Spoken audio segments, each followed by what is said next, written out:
에서 내란 후속 조치를 논의했다는 이유로 탄핵 소추됐습니다. 박 장관은 자신이 계엄을 만류했고 안가는 지인들 모임이었다고 반박합니다. 선고는 내일 나옵니다. 해가 가기 전에 한번 보자.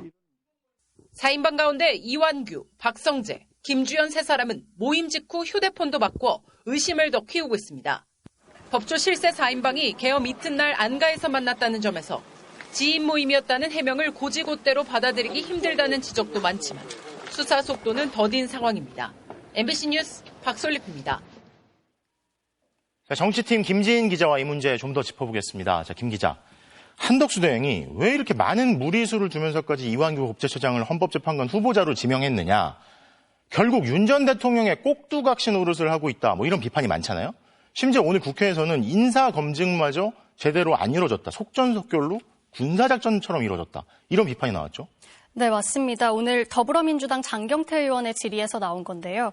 이완규 후보자에 대한 인사검증 동의서를 보낸 게 지난 7일 오후인데 바로 다음 날인 8일 오전 10시에 한덕수 총리가 지명을 한 거거든요. 그러니까 24시간이 안 걸렸고 밤새도록 했다 그래도 24시간 안 지난 거네요. 그렇습니다. 네. 이렇게 하루도 되지 않아서 인사검증을 다 마쳤다는 건데 법사위에서는 무슨 군사작전이라도 하는 거냐 이런 비아냥이 나왔습니다. 민주당 등에서는 한덕수 총리의 이런 갑작스런 지명을 두고 내란 알박기라고 비판하고 있습니다. 네. 당연히 윤석열 전 대통령의 의중이 반영됐을 거라고 의심하고 있고요. 네. 더 나아가서 다음 대선 결과에 따라서 이 행정부까지 진보 진영에 넘어갈 수 있으니까 이참에 대통령 몫의 헌법재판관들이라도 보수 인사로 바꿔서 향후 국민의힘에 대한 정당 해산 심판 등을 막으려는 것 아니냐 이런 관측도 나옵니다.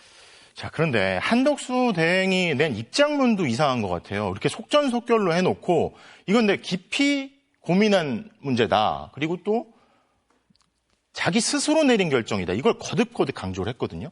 그러니까 오히려 더 의아한 것 같은데 그럼에도 불구하고 이걸 막을 방법이 있습니까? 일단 우원식 국회의장이 한 총리로부터 인사청문 요청이 와도 접수하지 않겠다고 밝혔습니다. 네. 이 헌법재판관은 임명에 앞서서 청문회를 거치도록 규정되어 있는데요. 인사청문회법상 국회는 정부로부터 임명동의안을 받으면 20일 안에 청문 절차를 거쳐야 하고 청문 기간은 10일까지 연장할 수 있습니다. 민주당은 인사청문회 보이콧을 시사했는데 최대 30일이 지나면 한덕수 총리가 청문회 없이 헌법재판관 임명을 강행할 가능성도 있는 겁니다. 아, 그렇군요. 네. 네, 국회의장실은 즉각 헌법소송을 낼 걸로 보이는데요. 네. 한덕수 총리가 부당하게 권한 행사를 했는지 권한쟁의 심판으로 따져보고 또 지명 효력을 멈춰달라는 가처분 신청도 추진할 걸로 보입니다. 네. 또 민주당 역시 대선 이후에 새 대통령이 지명을 철회하도록 청문 절차를 최대한 지연시키는 방안과 함께 이 한덕수 총리 재탄핵 소추 카드를 만지작거리고 있습니다. 네. 또 우원식 의장이 임명동의안을 다시 돌려보내는 게 과연 가능하냐 이런 논란도 있는데요. 동의안이 국회에 도착하면 그 자체로 접수된 거란 의견과 또 돌려보내면 접수 효력이 사라진다는 의견이 있습니다. 이렇게 앞으로 이완규 후보자 임명을 두고 국회와 정부가 다양한 수싸움을 할 걸로 보이는데요. 대선 전국에서 상당한 변수가 될 가능성도 배제할 수 없습니다. 정치팀 김지인 기자 잘 들었습니다. 자, 앞서 말씀드린 안가회동 4인방뿐 아니라 노상원 수첩, 김건희 여사와 국정원장의 문자, 또 계엄 해제 방해 의혹 등 내란 관련 수사는 아직 갈 길이 먼데요. 이 수사를 막는 길목엔 바로 한덕수 권한대행이 있습니다. 이어서 이준희 기자입니다. 12.3 비상계엄 배후로 지목된 민간인 노상원 전 정보사령관의 수첩에는 외부 용역업체에서 어뢰 공격, 북의 공격을 유도라고 적혀 있습니다. 만약 윤석열 전 대통령이 계엄 선포 구실을 만들기 위해 북한 공격을 유도했다면 외환죄 성립 소지가 있지만 노 전 사령관이 입을 닫으면서 수사는 제자리 걸음입니다. 윤 전 대통령이 경찰 수뇌부에 계엄 선포 이유를 설명하며 가정사를 언급했다고 한 의혹도 여전히 실체가 밝혀지지 않고 있습니다. 그 개인적인 가정사라는 게 뭔가요? 이 자리에서 답변 드리는 건 적절치 않은 것 같습니다. 계엄 당시 비상의원총회를 국민의힘 당사로 소집해 계엄 해제 표결을 방해한 의혹으로 고발된 추경호 전 국민의힘 원내대표에 대한 수사 결과는 아직 안 나왔고 조태용 국가정보원장이 김건희 여사와 비상계엄 전날과 당일 연락을 주고받았다는 새로운 사실이 알려지기도 했습니다. 국정원장이 영부인하고 왜 문자 주고받습니까? 자주 있는 일은 아니었습니다. 네. 검경 수뇌부도 수사로부터 자유롭지 않습니다. 경찰은 구속 기소된 조지호 경찰청장, 김봉식 전 서울청장에 이어 박현수 서울청장 대리까지 계엄 가담 혐의로 고발됐고 심우정 검찰총장도 즉시항고 포기로 윤 전 대통령을 풀어줘 직권남용 혐의로 고발된 상태입니다. 수사권 논란도 없는 상설특검이 계엄 일주일 만에 국회를 통과했지만 한덕수 권한대행이 위헌 소지가 있다며 후보자 추천 의뢰를 하지 않고 있어 4개월째 출범도 못하고 있습니다.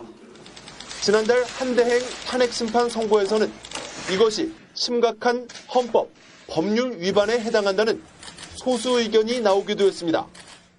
신속 공정하면서 효율적인 수사를 통하여 사회적 혼란을 수습하고 법 질서를 회복하고자 하는 특검법의 목적을 심각하게 저해하고 법에는 특검 수사가 결정된 경우 대통령은 특검 후보 추천위에 지체 없이 후보자 추천을 의뢰해야 한다고 되어 있습니다. MBC 뉴스 이준입니다. 윤석열 전 대통령과 김건희 여사의 공천 개입 의혹의 핵심 인물이죠. 명태균 씨와 김영선 전 의원이 보석으로 풀려나게 됐습니다. 법원은 구속기간 안에 재판 결론이 나기 어려울 것 같고 방어권을 보장해야 한다며 보석을 허가했는데요. 먼저 풀려난 명 씨는 아무런 입장을 밝히지 않고 교도소를 떠났습니다. 이재경 기자가 보도합니다. 승용차 석 대가 연달아 창원교도소 정문을 통해 나옵니다. 오늘 오후 6시 30분쯤 명태균 씨가 법원의 보석 허가 결정을 받고 풀려났습니다. 당초 명 씨는 변호인단과 함께 교도소를 나오면서 자신의 입장을 밝힐 것으로 예상됐지만 아무 말 없이 차량을 탄 채 교도소를 빠져나갔습니다.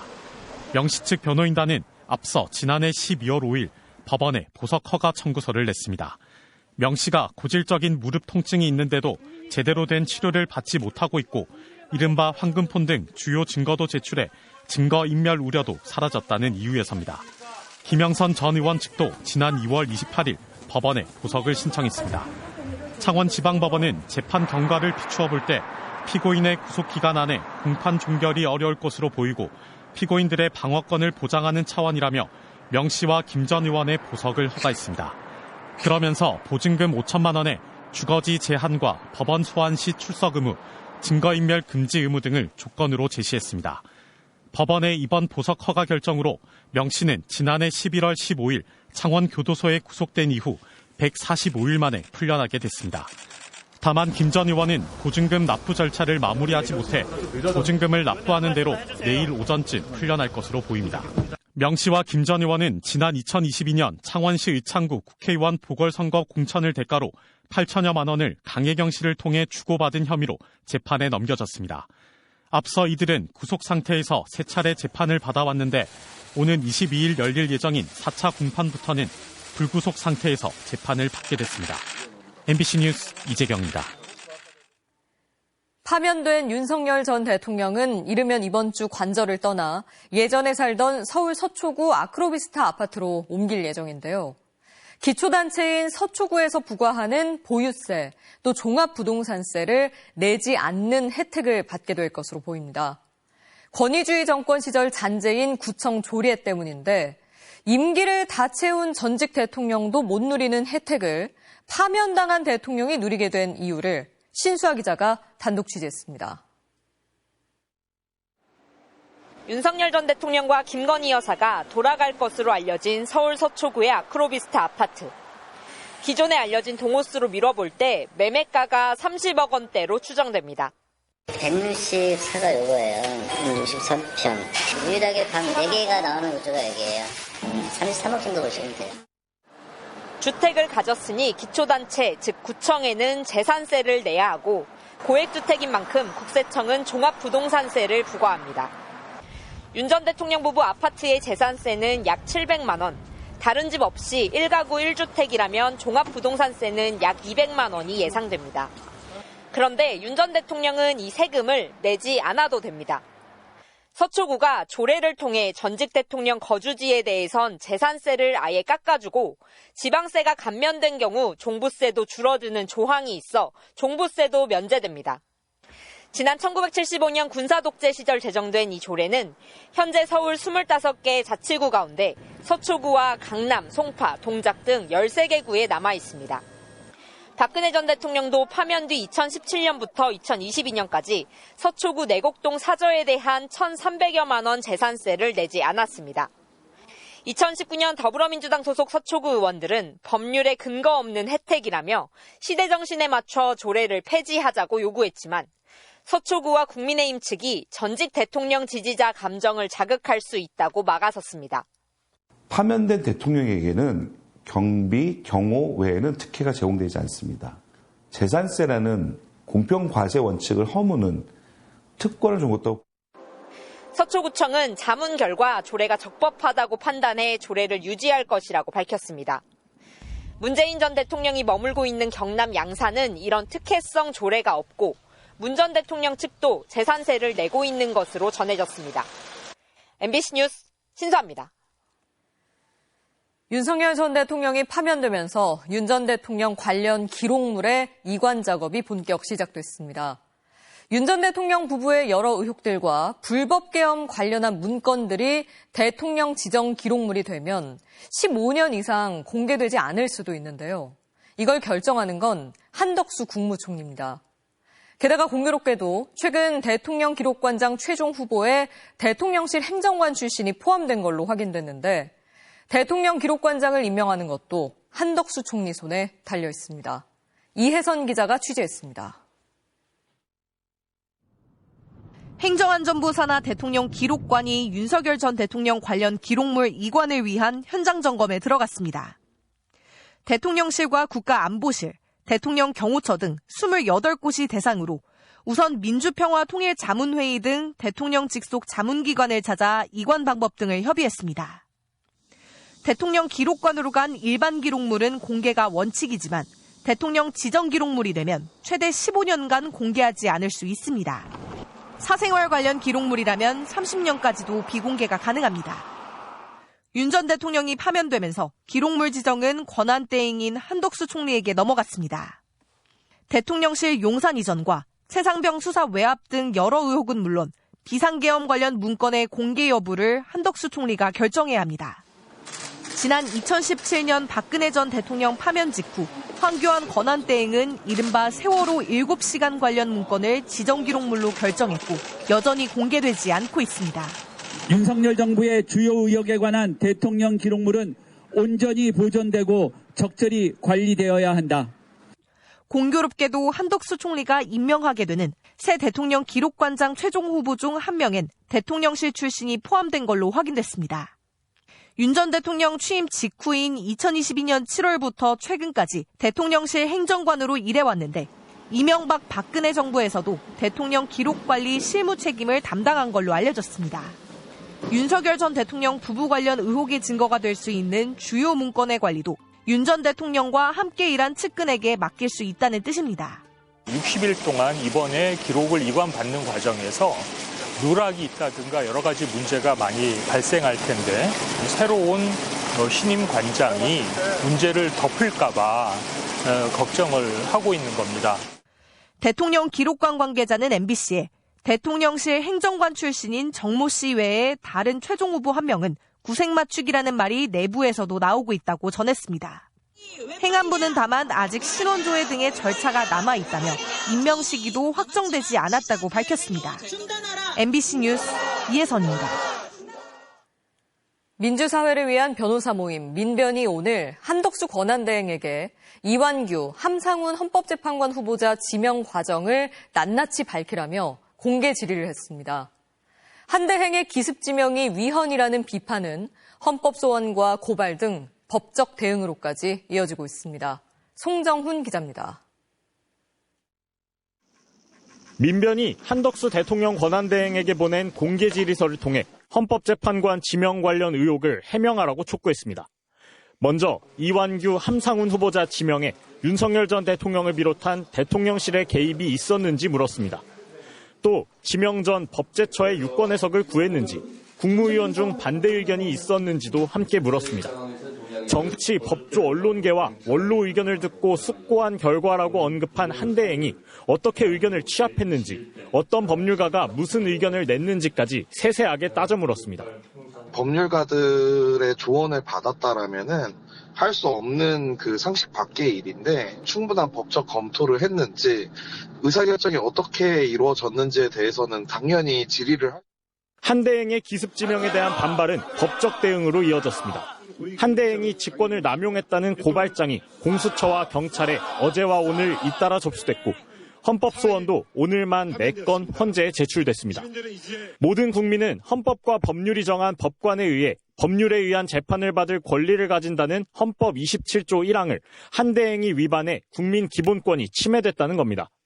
이들은 헌법소원 판단 전까지 재판관 임명과 인사청문회 등 절차를 정지해달라는 효력정지 가처분 신청도 함께 냈습니다. 한대행의 월권은 헌법학 교과서 내용과 배치된다는 학계 반발도 이어졌습니다. 많은 헌법학 책에는 대통령이 직접 임명하는 헌법재판관, 대법관 등은 권한대행이 임명해서는 안 된다고 적혀 있습니다. 권한대행은 현상 유지를 위한 최소한의 권한 행사만 해야 된다는 취지입니다. 한국 법학 교수에는 민주적 정당성을 부여받지 않은 총리가 권한대행의 직무 범위를 넘어 헌법의 취지에 반하는 행위를 했다는 시국선언문을 발표했습니다. MBC 뉴스 송정훈입니다. 이런 가운데 한덕수 권한대행이 지명한 함상훈 헌법재판관 후보자가 8년 전 버스요금 2,400원을 횡령한 버스기사의 해고는 정당하다는 판결을 내린 것으로 확인됐습니다. 당시 광주고법 판사였던 함 후보자는 액수와 관계없이 횡령은 중대한 법 위반이라며 버스기사를 복직시키라는 1심 판결을 뒤집었습니다. 이혜리 기자입니다.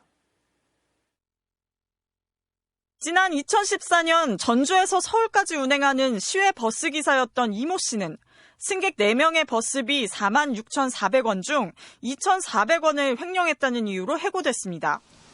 이 씨는 해고 무효 소송을 제기했고 1심 재판부는 이 씨의 손을 들어줬습니다. 1심은 징계 사유는 맞다면서도 원고가 버스기사를 한 17년간 잘못 입금한 적이 없는 데다 2,400원이 부족하다고 해고하는 건 과한 징계라고 판단했습니다. 그런데 2년 뒤 2심에서 판단은 뒤집어졌습니다. 2심 재판부는 횡령 액수가 소액이라도 사회통념상 고용관계를 계속할 수 없을 정도로 책임 있는 사유라며 기본적 신뢰를 저버리는 중대한 위반 행위라고 이유를 설명했습니다. 이 판결을 한 판사는 바로 한덕수 대통령 권한대행이 헌법재판관 후보자로 지명한 함상훈 당시 광주고법 판사입니다. 사회통념에 대해 1심과 정반대 판단이 나온 겁니다. 2심 법원은 이 씨가 해고 전 언론 인터뷰와 1인 시위에서 한 발언도 해고 사유로 삼았습니다. 이 씨가 해고는 노조 탄압과 관련이 있다는 취지로 언급해 버스 회사와 이 씨의 신뢰관계가 회복할 수 없을 정도로 훼손됐다는 겁니다. 당시 판결은 승차요금 3,000원을 횡령한 버스기사 해고는 부당하다는 또 다른 사건의 대법원 확정 판결과 비교되며 논란에 나왔습니다. 함상훈 부장판사는 2020년엔 김경수 전 경남지사의 여론조작 혐의 항소심 재판을 맡아 1심과 같은 징역 2년을 선고했고 이듬해엔 직권남용 혐의로 기소된 우병우 전 민정수석의 항소심에서 징역 4년을 선고한 1심을 깨고 징역 1년으로 감형했습니다. MBC는 한 부장판사에게 2,400원 해고 판결에 대한 판단 취지와 입장을 물었지만 한 판사는 답하지 않았습니다. MBC 뉴스 이혜리입니다. 2명의 대통령 권한대행이 석 달 넘게 임명을 보류해온 마은혁 헌법재판관이 오늘에야 임기를 시작했습니다. 헌법재판소는 반년 만에 9인 완전체가 됐지만 이제 9일 뒤면 문형배, 이미선 재판관의 임기가 끝납니다. 한덕수 권한대행이 이완규, 함상훈 두 재판관 후보자 임명을 강행한다면 헌재는 보수 우위 구도로 재편되는데요. 유서영 기자가 보도합니다. 마은혁 신임 헌법재판관이 오랜 기다림 끝에 첫 출근길에 올랐습니다. 지난해 12월 26일 국회목 재판관 후보자로 선출된 지 104일 만입니다. 헌법재판관으로서의 임무를 완수하기 위해서 최선을 다하겠습니다. 감사합니다. 한덕수, 최상목 2명의 권한대행은 여야 합의가 이루어지지 않았다며 마 재판관 임명을 거부해왔습니다. 그러다 한 대행이 갑자기 임명한 겁니다. 대통령목 재판관 2명을 지명하려고 100일 넘게 기다려온 마 재판관을 이제서야 임명한 셈이 됐습니다. 마 재판관 취임으로 헌재는 6달 만에 9인 체제로 복원됐습니다. 하지만 9일 뒤면 다시 7인만 남게 됩니다. 문영배 이미선 재판관이 오는 18일 퇴임하기 때문입니다. 한 권한대행이 위헌 논란을 무시하고 이완규, 함상훈 후보자 임명을 강행하면 헌재는 확실한 보수 우위 구도가 됩니다. 김명수 전 대법원장이 지명한 김영두, 정정미 재판관, 조희대 대법원장이 지명한 김복형 재판관은 중도 보수로 분류됩니다. 윤석열 전 대통령이 지명한 정영식 재판관, 국민의힘이 추천한 조한창 재판관은 보수 성향이라는 평가가 우세합니다. 결국 이완규, 함상훈 후보자가 합류하면 진보 성향으로 분류되는 재판관은 정계선, 마은혁 재판관 둘만 남게 됩니다. 추천자나 지명자가 누구인지에 따라 나누는 재판관 성향 분류가 헌법과 법률에 따라 재판하는 헌법재판관들의 결론과 직결되진 않지만 헌법재판소 보수화 쏠림에 대한 우려는 커지고 있습니다. MBC 뉴스 유서영입니다. 오늘 당대표직을 내려놓은 더불어민주당 이재명 대표가 내일 대선 출마 선언을 합니다. 모레는 미래비전과 캠프 주요 인선도 직접 발표하기로 했는데요. 김동연 경기도지사가 출마를 선언했고 김부겸 전 총리는 불출마 입장을 밝힌 가운데 민주당은 대선 예비 경선 없이 곧바로 본경선을 치르는 방안을 검토하고 있습니다. 김정우 기자의 보도입니다. 더불어민주당 이재명 대표가 지도부 회의를 진행할 때 쓰는 의사봉을 박찬대 원내대표에게 넘겨줍니다. 재임 약 3년 만에 당대표직을 사퇴한 겁니다. 3년간 당대표로서 나름 성과 있게 재임할 수 있었던 것에 대해서 감사드립니다.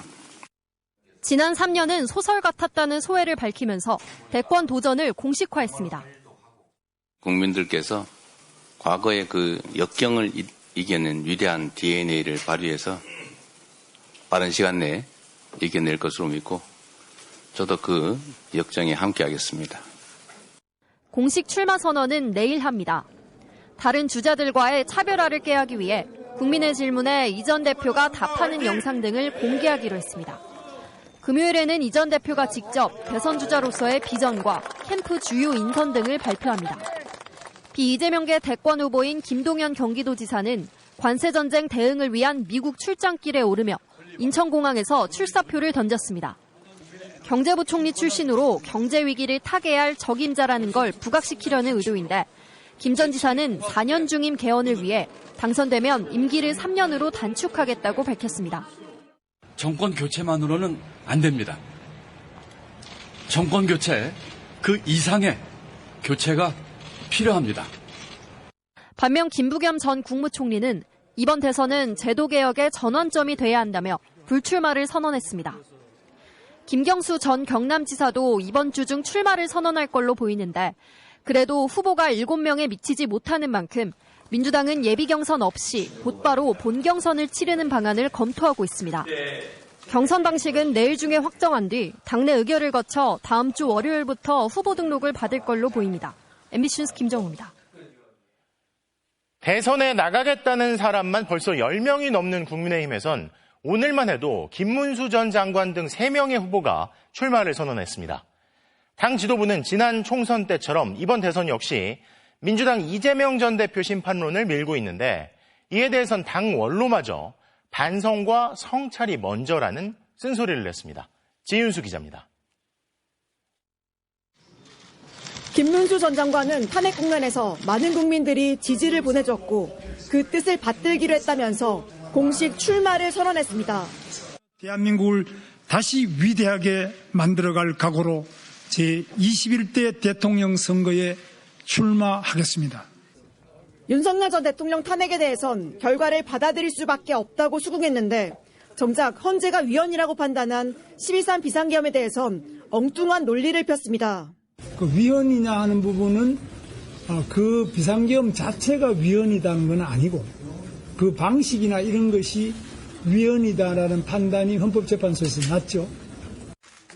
지난 2020년 전광훈 목사와 자유통일당을 창당하면서 국민의힘을 탈당한 김 전 장관은 복당 절차도 밟았습니다.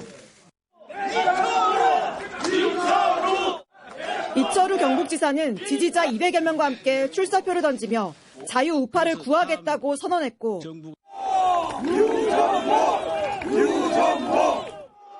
메가더 장군상 앞에서 출마를 선언한 유정복 인천시장은 왜 탄핵이 벌어졌는지 처절한 반성이 필요하다며 탄핵 반대파와 차별화를 시도했습니다. 국민의힘은 선거 전략으로 이재명 때리기를 굳히는 분위기입니다. 예정에 없던 기자간담회를 연 권성동 원내대표는 이재명이란 이름을 20번이나 불렀습니다. 윤석열 대통령의 퇴장과 함께 이재명 대표가 정치 무대에서 동시에 사라지는 것이 시대의 명령입니다. 하지만 정작 당 원로의 생각은 달랐습니다. 정의화 전 국회의장은 자기 반성과 성찰이 먼저라며 10명 넘는 사람들이 출마하겠다고 나서고 대통령 권한대행 영입도 마다 않겠다는 걸 국민이 곱게 볼지 우려된다고 했습니다. 한편 안철수 의원은 고려대 의과대학에서 의대생, 전공의들을 만나 존재감을 드러냈고 개혁신당 이준석 의원은 대구에서 첫 후보 유세를 시작했습니다. MBC 뉴스 지은수입니다. 이제 2달도 안 남은 6.3 조기 대선을 앞두고 중앙선거관리위원회가 부정선거는 발생할 수 없음을 다시 한번 강조했습니다. 음모론자들의 선동으로 인해 퍼진 우려를 불식시키기 위해 투개표 시연회까지 열고 공정선거 참관단도 운영하겠다고 밝혔는데요. 고재민 기자가 보도합니다. 6.3 조기 대선을 55일 앞두고 대국민 담화를 발표한 노태학 중앙선거관리위원장은 부정선거론을 정면으로 겨냥했습니다. 수많은 부정선거 소송이 대법원에서 근거 없다고 밝혀졌음에도 계속되는 이런 주장에 안타까운 심정입니다. 노 위원장은 계엄 이후 진영 간의 극심한 갈등이 부정선거 주장과 맞물려 큰 정치적 혼란을 겪었다며 부정선거는 발생할 수 없다고 강조했습니다. 부정선거론에 빠져 계엄군을 선관위에 보냈던 윤석열 전 대통령. 민주주의의 핵심인 선거를 관리하는 전산 시스템이 이렇게 엉터리인데 어떻게 국민들이 선거 결과를 신뢰할 수 있겠습니까? 중앙선관위원장이 조기 대선을 앞두고 다시 이 주장을 반박